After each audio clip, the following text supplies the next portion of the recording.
Hi everyone, welcome back to the White Coat Club. My name is Nicole, and I'm one of the counselors here at Moon Prep.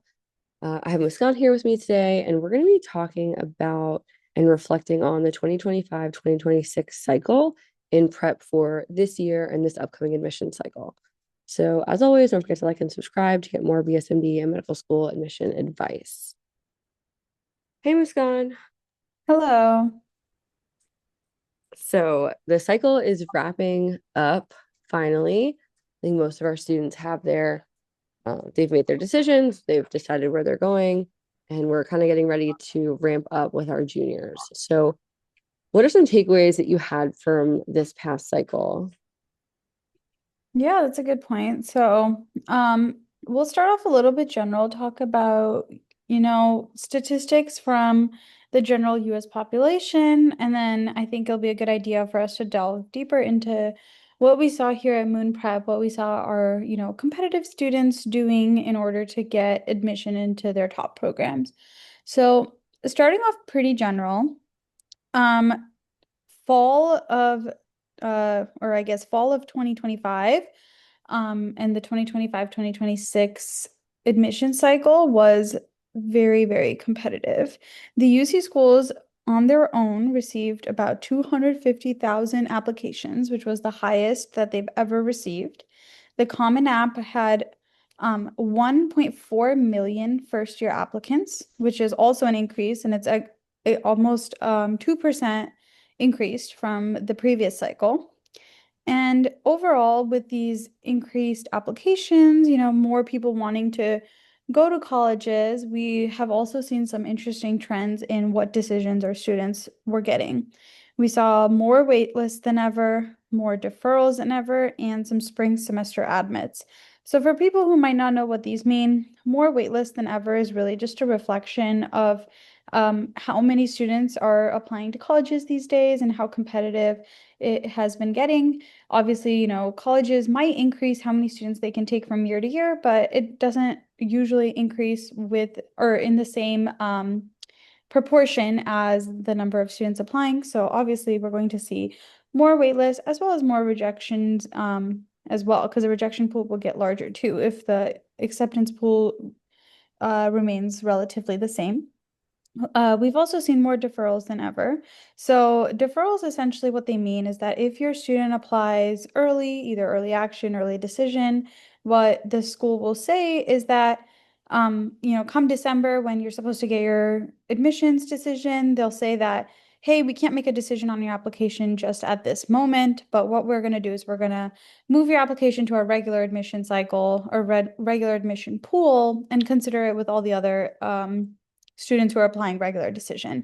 So what this really means, the big implication for students, is that you need to be doing well throughout your senior year, including your first semester, but also second semester.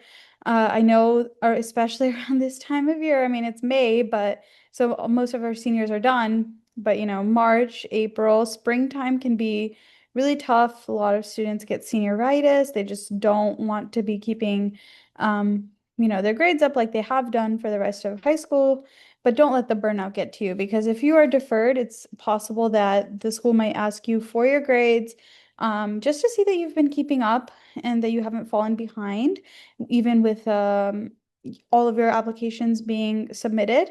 So with this trend of more deferrals, we really want our students to be at the same level of academic achievement that they have been at for the past 3 years because nothing would hurt more than having worked so hard for 3 years and then just that last stretch not going as you planned. And then finally, we've also seen more spring semester admits. So what this means is that, most students will start college in the fall, in August or September at the latest, and they, will take their 4 years to complete their degree. However, some schools are now starting to do spring semester admits, meaning that they might have some students who are graduating early by a semester, so they might have more spots for students to live on campus, et cetera, et cetera. Not 100% sure how all the logistics work, but essentially what they say is that we don't have space for you to start in August, but we would welcome you when the spring semester starts in January or February, depending on the school. So that's also becoming more popular for students to see. There's also some options that schools give where you can go to an offsite location of that school. For example, the school I go to, Case Western, just I want to say 2 or 3 years ago, they started giving some students the option to go to Spain to do their fall semester and then come back to campus on in Cleveland during the spring semester. So that's also an option, albeit I would say, less well-known option or less popular option. Some other schools do it, like NYU is really popular for doing, or is very well known, I should say, for doing this. But all of these trends are really just reflective of how competitive these cycles are getting. So now we're going to get into the trends that we have noticed here at Moon Prep that have really helped our students kind of stay ahead of the game and curb all of these extraneous decisions or extraneous, I guess, admissions decisions to the side because, we've seen success with students who are really on top of their game and we'll be discussing that now. So, Nicole, why don't you tell us a little bit about how scores have looked on standardized testing for Moon Prep students in the past cycle? Yeah, for sure. So scores is a big thing that we talk about with students, kind of starting really at the beginning of their process. And you know, even though higher scores are pretty much always recommended for a fair shot at BSND programs and top 10, top 20s, there's still a wide range of scores that students do apply with. We've absolutely seen success, with students that have lower scores than the typical perfect or close to perfect. And it really just kind of comes down to where they're applying, what their specific goals are, and like kind of keeping them relevant and relative, and having that perspective. So working with us is, going to be really, really, really important. Figuring out where should you apply. Some even apply test optional. So, if you're a high scorer, a lot of times, you have a little bit more options because you're going to be kind of a fit or a match for everywhere that schools are looking for, but it's not enough, right? If the high score is kind of all you have, that's really not going to be enough.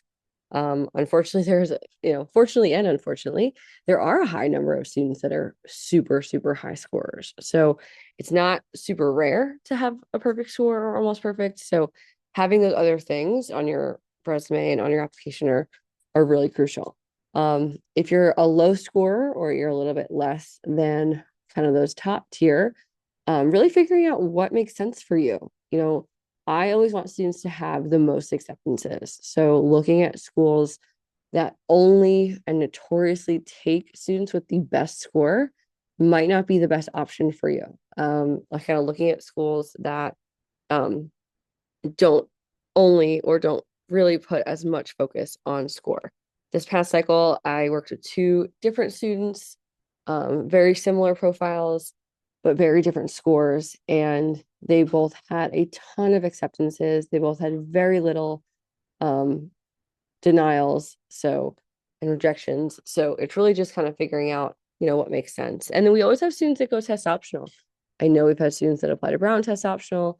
This past cycle, I know we had someone get into Rowan BSCO that was test optional. So it's absolutely still an option. It's really just about navigating kind of where you're at. If you're at this point in 11th grade, now if you're younger, there's absolutely more strategy where you can figure out, how often you're going to take it, how many times, how early you're going to start to take these exams. But once you have your score, it's really about, I have students now who are rising seniors and they're asking, should we take it again in August? We typically don't recommend it. We talked a lot, Scott and I talked a lot last week about, best use of time. So right now in June, it's probably not your best use of time to be considering to retake. Your best use of time instead would be analyzing your list, figuring out where the best schools are for you to be applying to, what are the best fits for you, and then spending the remainder of your time really working on your application, your essays. Um, so that's kind of all I have for scores. I know one of the next things on our list is kind of talking about stats and transcripts. Ms. Scott, do you have anything to add about scores at all? Not really. I think you covered that really well. I loved, you bringing up the best use of time, and I think that can really be applied to our next topic, which is stats and transcripts as well. So one thing that we really want to emphasize is finding a good balance. When it comes to classes, what classes to pick, how rigorous to make your academic schedule.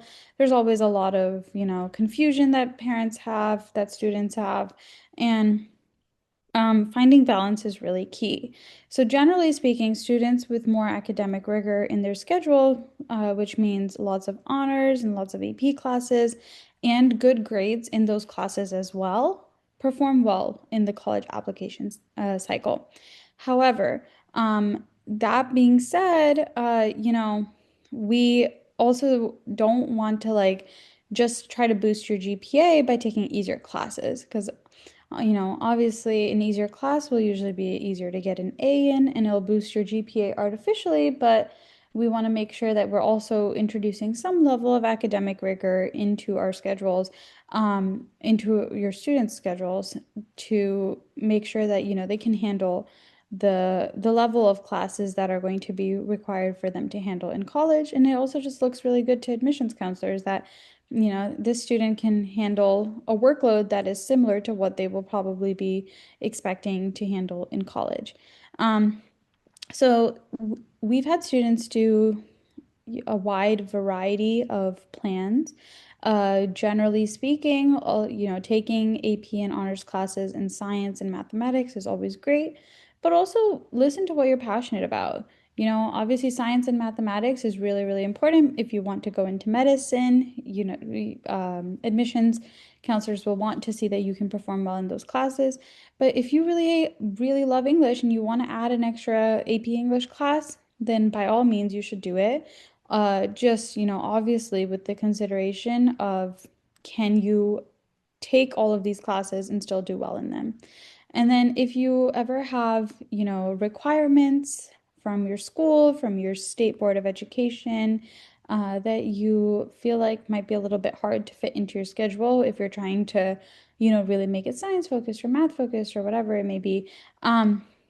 Then you should look into some alternatives that might not be that well known, but we've had students do them in the past.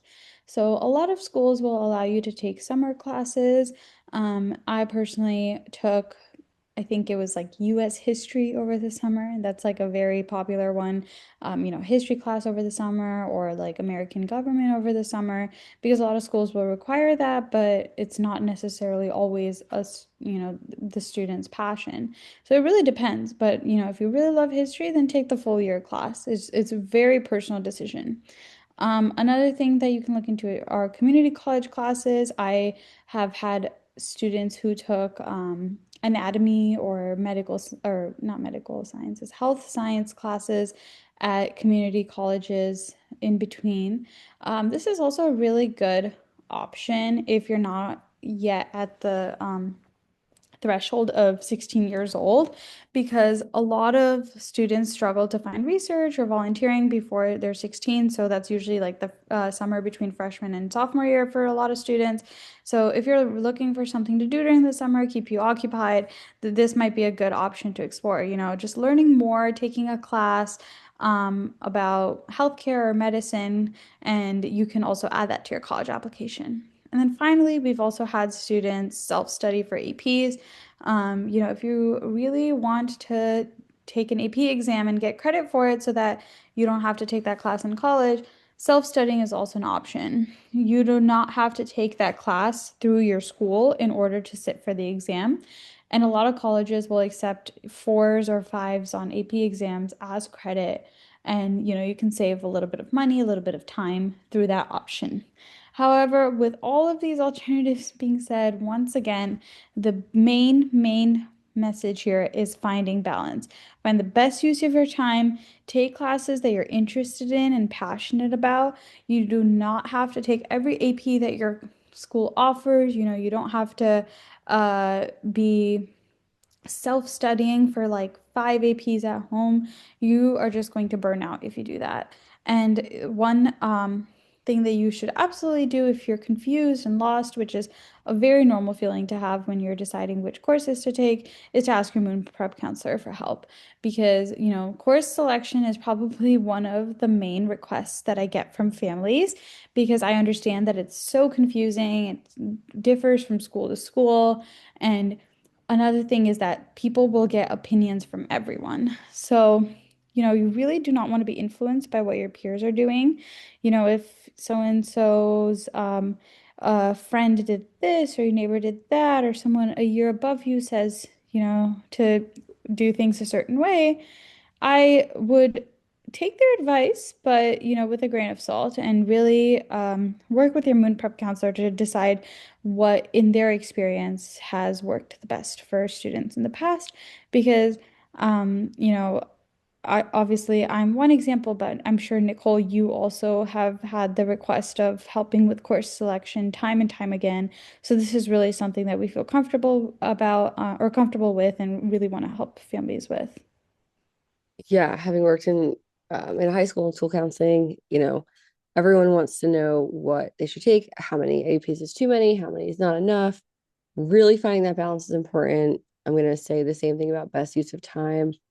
Again, if you're looking, you mentioned this before, if you're looking to take an self-study, an AP class, or take an extra class, do it because it's a passion of yours and because it's something that you want to do instead of just trying to get an additional AP on your list.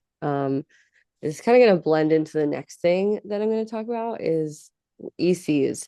This isn't something that we specifically preach to do, but in reflection of the past cycle, I've seen a lot of students do it. And I think it's getting more and more popular and they're doing it really well. So I think this is a positive that now more students are going to hopefully strive for is really being cohesive in your extracurriculars and similarly cohesive in your courses that you're taking. So for example, if you do research that aligns with a place that you volunteered, we've had students this past cycle who they were volunteering in a nursing home and had, a bunch of hours there, really enjoyed the work, and then went on to do Alzheimer's research.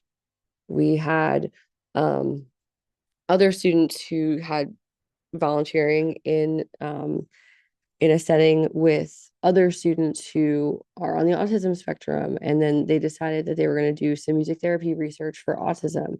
And they also had music capabilities. They played different instruments. So it was kind of like three things coming together. There's a lot of different options. We had someone else who did cardiovascular health research, and then they were also involved in the Indian community. And then their passion project was about it was about South Asian heart healthy meals. So again, combining three different things, their culture, their research, and then having that passion project kind of building it all together. So I mean, high school is a time to explore. So you absolutely can have research in one field and then you're, you know, shadowing or volunteering in another field. But if you can start to kind of identify things, it just eliminates that why. So, okay, you shadowed here and then you did research on something completely different.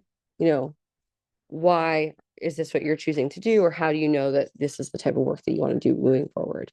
Um, a lot of these ECs we're going to be talking about in different essays. So we're covering all of the extracurriculars that you've been doing in all the different essays.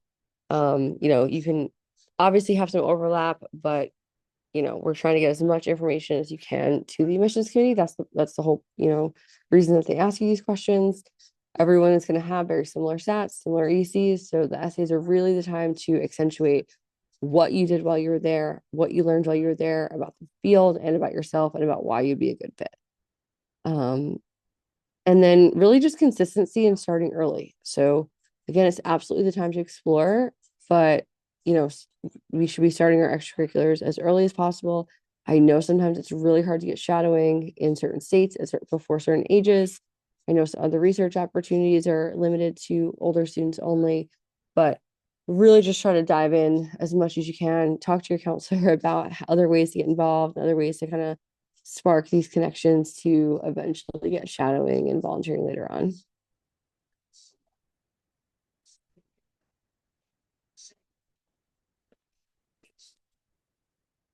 Aside from kind of ECs, I know I listed off a lot of different examples.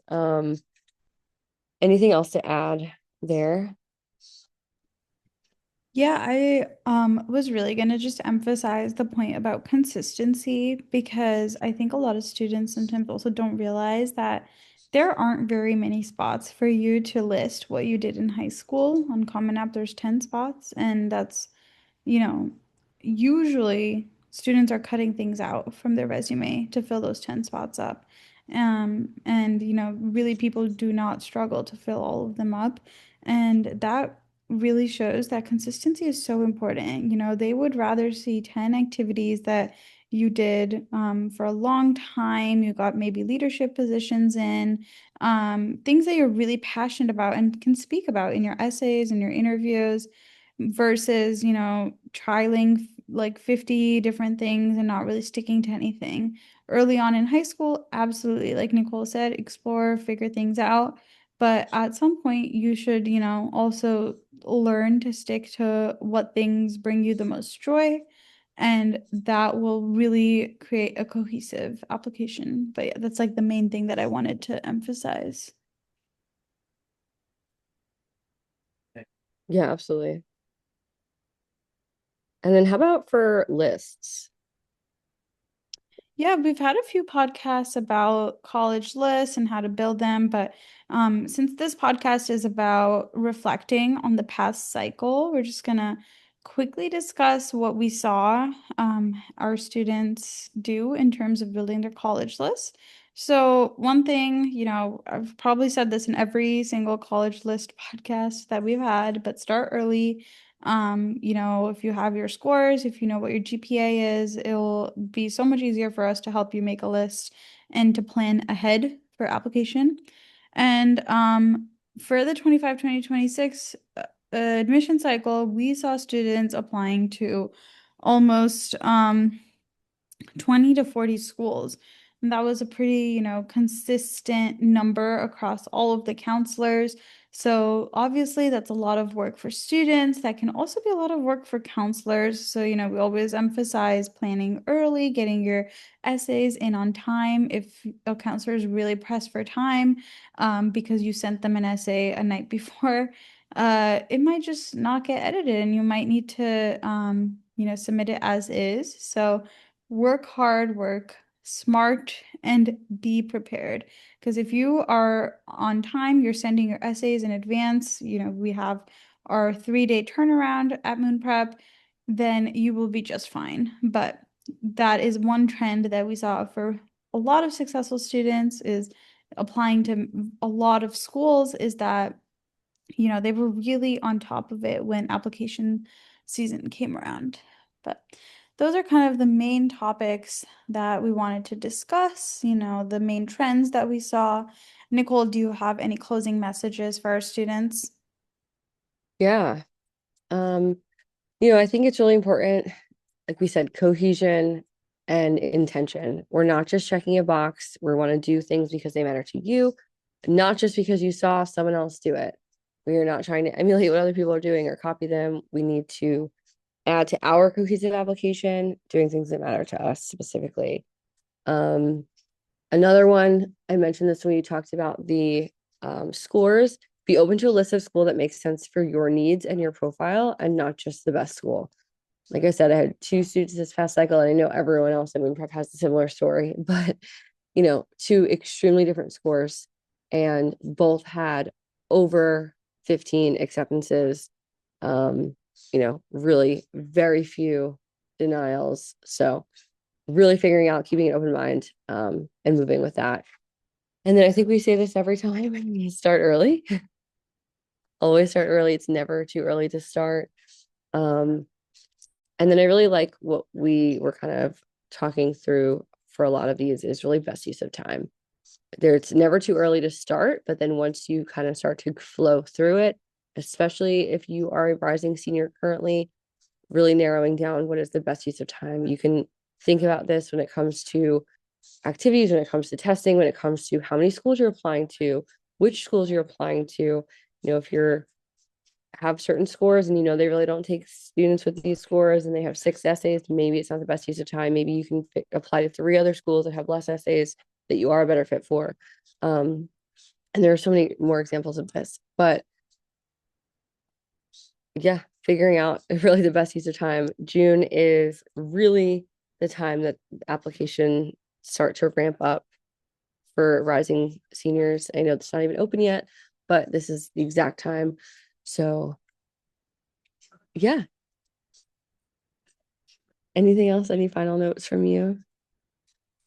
Not really. I have one of my deans at the med school always says that, if you fail to prepare, then you prepare to fail. And I think Mm, that's just so true. If you don't get ahead of the game, if you don't, use these summer months, like you said, to work hard, then it's going to be a stressful application season, but it absolutely doesn't have to be like that. Get in touch with your moon prep counselor. They'll be there for you and help you design a plan that, has worked for other students in the past and hopefully make it as stress-free as possible.